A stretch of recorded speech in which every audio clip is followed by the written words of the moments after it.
सोचिए, आप किसी ज़रूरी काम से सफ़र कर रहे हैं। आप आराम से चेकिंग की तरफ बढ़ रहे हैं। आपके बैग में कुछ ज़रूरी सामान रखा है।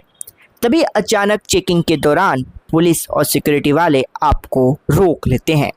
वो आपके बैग से एक डिब्बा निकालते हैं और अचानक आप पर हथकड़ी लगाते हैं। आप चिल्लाते हैं, अरे सर, मैंने क्या किया है? और पुलिस कहती है, चुपचाप चल, तू इंटरनेशनल ड्रग स्मगलर है। हमने तेरे बैग से लाखों की हेरोइन पकड़ी है। अब आप सोच रहे होंगे कि मैं आपको किसी नई नेटफ्लिक्स क्राइम थ्रिलर या बॉलीवुड कॉमेडी फिल्म की कहानी सुना रहा हूँ। काश काश ऐसा ही होता। लेकिन दोस्तों, सच्चाई कभी कभी फिक्शन से भी ज्यादा अजीब होती है। नमस्कार, मैं हूँ प्रज्ञांश तिवारी और आप देख रहे हैं न्यूज चौपाल। आज मैं आपको भारत के न्यायिक इतिहास का और पुलिस इन्वेस्टिगेशन का एक ऐसा किस्सा सुनाने जा रहा हूँ जिसे सुनकर आप हंस हंस कर लोटपोट भी होंगे और साथ ही आपका खून भी खौलेगा। आज की कहानी है मध्य प्रदेश की, एक ऐसी कहानी जहां पुलिस ने गरम मसाले को हेरोइन समझ लिया और एक बेगुनाह आदमी को 57 दिनों तक, जी हाँ, पूरे 2 महीने तक जेल की काल कोठरी में सड़ा दिया। और अब मध्य प्रदेश हाईकोर्ट ने इस मसालेदार गलती के लिए उस शख्स को 10 लाख रुपए का मुआवजा दिया है। तो पुलिस की नजर एक पैकेट पे पड़ती है।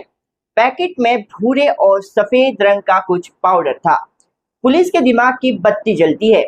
बिंगो, मिल गया माल। पुलिस को लगा कि उन्होंने मध्य प्रदेश का सबसे बड़ा स्मगलर पकड़ लिया है। अब जरा उस बेचारे आदमी की हालत सोचिए। वो पुलिस वालों के हाथ पैर जोड़ रहा है। वो कह रहा है, अरे साहब, ये कोई ड्रग्स नहीं, ये मेरी बीवी ने पीसा हुआ गरम मसाला रखा है। इसमें जीरा है, काली मिर्च है, लौंग है, सूंघ कर तो देखिए। लेकिन हमारे सिस्टम का ईगो, बाप रे बाप।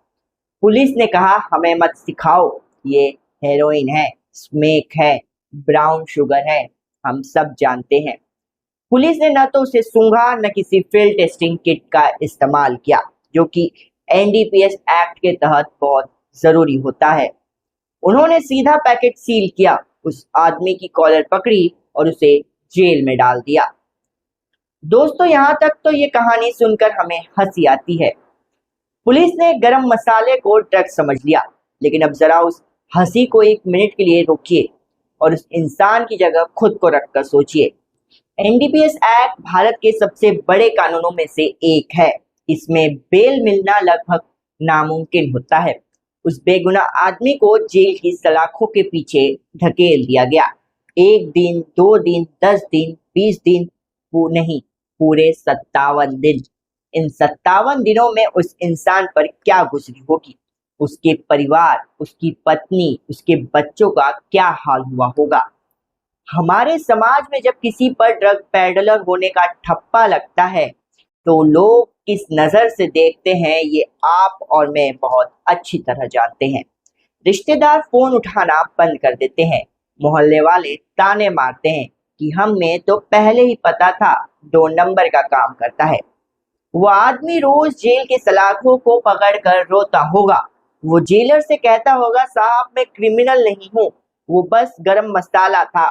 लेकिन जेल में किसकी सुनी जाती है? एक छोटी सी बेवकूफी भरी पुलिसिया लापरवाही ने एक हंसते खेलते परिवार की इज्जत, उनकी रातों की नींद और उनकी जिंदगी के 2 महीने छीन लिए। एक निर्दोष इंसान को खूंखार अपराधियों के बीच सोना पड़ा, सिर्फ इसलिए क्योंकि किसी पुलिस वाले ने जीरे और काली मिर्च को हेरोइन समझ लिया। खैर, कानून अंधा होता है, लेकिन फॉरेंसिक साइंस नहीं। पुलिस ने उस खतरनाक ड्रग्स को स्टेट फॉरेंसिक साइंस लेबोरेटरी भेज दिया था। कई हफ्तों बाद जब लैब की रिपोर्ट आई तो रिपोर्ट पढ़ने वाले के भी होश उड़ गए। रिपोर्ट में साफ साफ लिखा था कि इस पाउडर में कोई ओपियोइड, कोई कोकेन या कोई हेरोइन या नशीला पदार्थ नहीं है। ये पाउडर सिर्फ और सिर्फ मसालों का मिश्रण है। जी हाँ, शुद्ध देसी गरम मसाला। जैसे ही ये रिपोर्ट सामने आई, उस आदमी को तुरंत रिहा किया गया। लेकिन वो चुप नहीं बैठा। उसने अपने उन 57 दिनों का दर्द का हिसाब मांगने की ठानी। और वो पहुंचा मध्य प्रदेश हाई कोर्ट। जब हाई कोर्ट के जज साहब के सामने ये फाइल खुली तो उन्होंने जो पुलिस की क्लास लगाई है वो इतिहास के पन्नों में दर्ज हो गई है। अदालत ने सख्त लहजे में कहा कि पुलिस ने बिना किसी प्रारंभिक जांच के सिर्फ शक के आधार पर एक नागरिक की स्वतंत्रता छीन ली। यह संविधान के अनुच्छेद 21 का सीधा उल्लंघन है। अदालत ने पुलिस की इस लापरवाही को गंभीर और अक्षम्य माना और आदेश दिया कि राज्य सरकार इस निर्दोष व्यक्ति को 10 लाख रुपए का मुआवजा दे। सिर्फ इतना ही नहीं, कोर्ट ने ये भी कहा कि सरकार चाहे तो ये 10 लाख रुपए उन पुलिस वालों की सैलरी से काट सकती है जिन्होंने ये महान इन्वेस्टिगेशन की थी। तो दोस्तों, उस आदमी को 10 लाख रुपए तो मिल गए, कानूनी तौर पर न्याय भी मिल गया, पुलिस वालों को एक बड़ा सबक भी मिल गया कि अब किसी की भी रसोई में घुसने से पहले मसालों की पहचान सीखनी पड़ेगी। लेकिन जाते जाते मैं आप सबसे एक सवाल पूछना चाहता हूँ, क्या वो 10 लाख रुपए उस आदमी के 57 दिनों के दर्द, उस मेंटल ट्रॉमा और समाज में उसकी उछाली गई इज्जत की कीमत चुका सकते हैं? क्या वो मुआवजा उसके बच्चों के उन आंसुओं को पोंछ सकता है जब उनके पिता को एक ड्रग अपराधी बताकर घसीटा गया था? जवाब शायद आप भी जानते हैं। ये केस एक बहुत बड़ा अलार्म है हमारे सिस्टम के लिए। पावर का गलत इस्तेमाल और बेसिक ट्रेनिंग की कमी किसी आम इंसान की जिंदगी कैसे तबाह कर सकती है, ये उसका जीता जागता उदाहरण है। अगली बार जब आप अपने घर में गरम मसाला पीसे तो खिड़की दरवाजे बंद कर लेना, क्या पता कौन सी पुलिस टीम बाहर से सूंघ रही हो।